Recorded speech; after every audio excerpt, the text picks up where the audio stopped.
రైతు పూర్వకాలంలో తన వ్యవసాయ అవసరాల కోసం ఎద్దుల మీద ఆధారపడేవాడు. సొంత అన్నదమ్ముల్లాగా ఈ ఎద్దులు అరక దున్నటానికి, విత్తనం వేయటానికి, పండించిన పంటని నూర్పిడి చేయటానికి, ఆ పంటని ఇంటికి తోలుకొచ్చుకోవటానికి, ఇలా ప్రతి అవసరానికి ఎద్దులు రైతులకి సపోర్ట్గా ఉండే. ఈవెన్ ఒక 40-50 కిలోమీటర్ల వరకు ట్రాన్స్పోర్టేషన్ కూడా అతను ఫ్యామిలీతో వెళ్ళాలన్నా కూడా ఆ బండి పైన గూడు కట్టుకొని ట్రావెల్ చేస్తూ ఉండేవాడు. కాలం మారింది. ఇప్పుడు ఆ ఎద్దుల బండిని ఈ ట్రాక్టర్లు రీప్లేస్ చేసినాయి.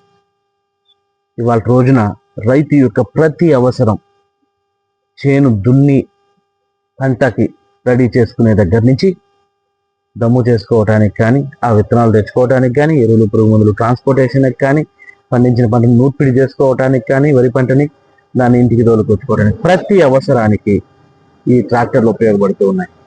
ఈ ఎద్దుల బళ్ళని రీప్లేస్ చేసి ఈ ట్రాక్టర్లు ఇవాళ రోజున ఫార్మర్ లైఫ్లో ఒక పార్ట్ అయిపోయినాయి. అందుకనే చాలామంది అంటూ ఉంటారు రైతు జీవనాడి ట్రాక్టర్ అని.